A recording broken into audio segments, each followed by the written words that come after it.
Hello guys and welcome to Cooking with Abel. Today we're going to do one of my favorite things to do, and that's making enchilada sauce. I know you guys see some in the stores in the can and stuff like that. Don't do that. This is the easiest way to make it. It's very simple. All you're really doing is making a roux and adding your red chili to it. And if you'll look at my other red chili video, we'll show you how to do the red chili on there too. Let's look at some of the tools I got out here first. Okay, I've got a whisk. I've got a metal spatula, flat, right?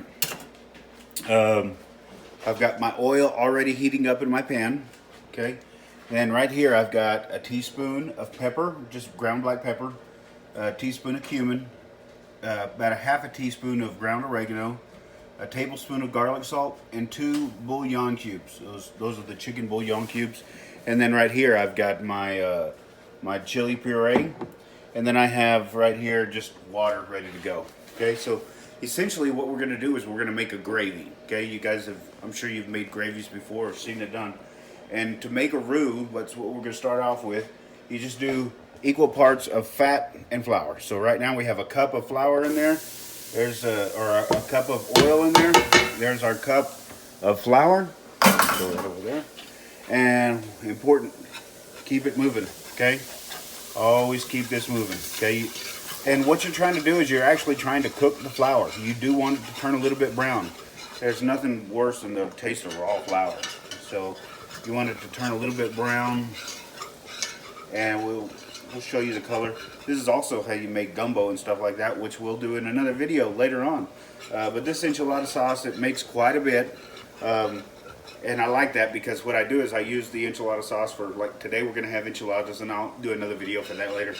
But the other enchilada sauces I save in mason jars in the fridge, and you know, they keep for quite a while. And I use them for other dishes like chilaquiles or whatever you want to make, you know, any kind of a guiso that you want, or even soups. I put them in soups before.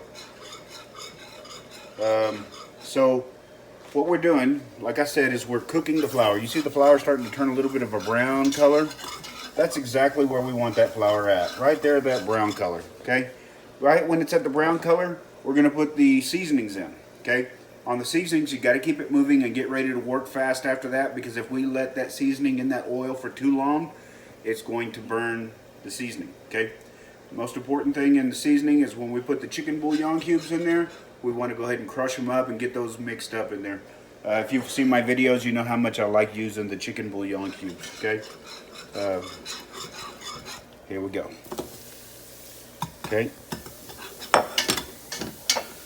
What I'm trying to do, you can see the chicken bouillon cubes, I'm just kind of smashing them down. I'm just trying to get that flavor kind of incorporated in the flour there. All right, good deal. It's all ready. Okay, now we're moving fast. We got red chili. Red chili's going in. Okay. I'm going to get some water right here and pour in the red chili.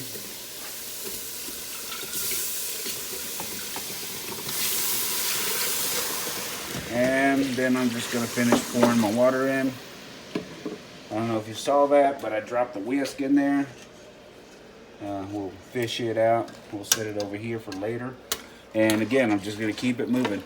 And just like any kind of a gravy that you make, you got to wait till it's up to a boil to see if you're at the right consistency. And you really want it to be like a loose gravy. That's the consistency you're looking for. Always keep it moving. Like I said, you don't want it to stick on the bottom or anything. I am going to go ahead and put more water in here. I don't know that I'll need it, but I want to do that just in case. Okay, so take a look at that.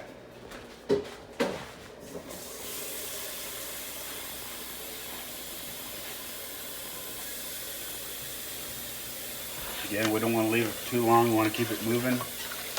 Watching my water over there, making sure it doesn't overflow.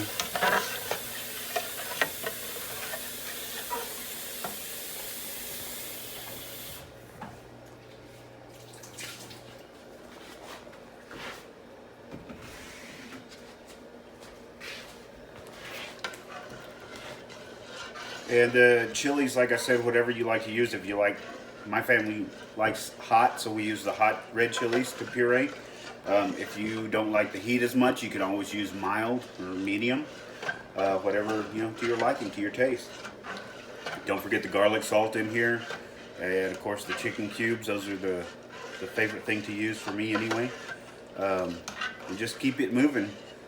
Hopefully we can, I don't know, edit some of this out or fast forward it. This is kind of just boring sitting here watching me move this sauce back and forth, but this is part of what you got to do. If you guys have any suggestions or different ways that you do it, post your comments or share the video, okay? This one's going on YouTube and it's going on our Facebook Cooking with Abel page. Share it with your friends. Leave us a like or invite your other friends to come and be part of the page. We'd appreciate that.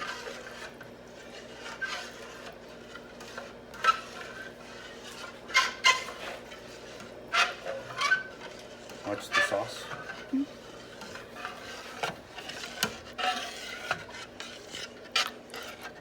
You can see how it's starting to thick up just a little bit. Thicken up is what I meant to say, not thick up. There you go. Like I said, keep it moving. We won't know the actual consistency of what this gravy will be until it starts to boil.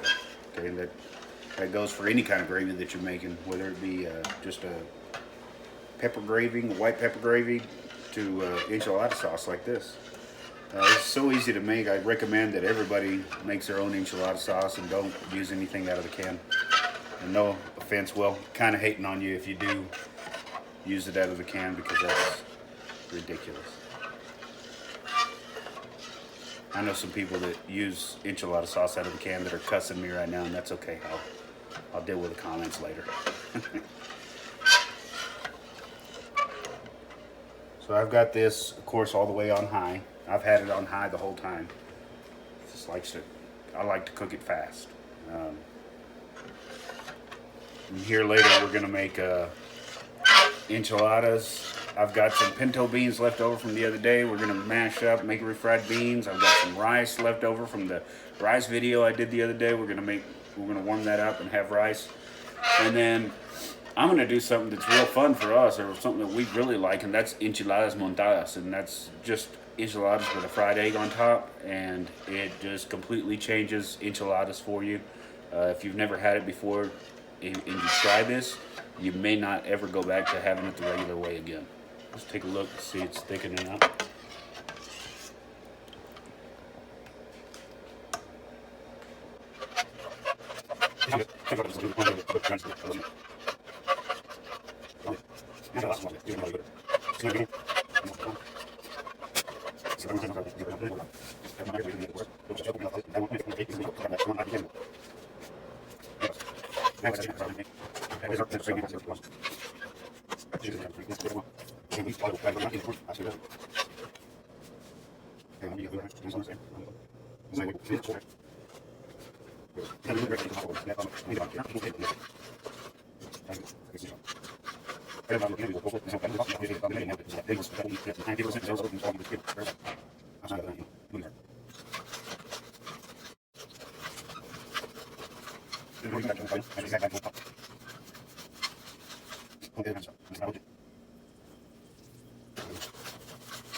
That's how you make enchilada sauce.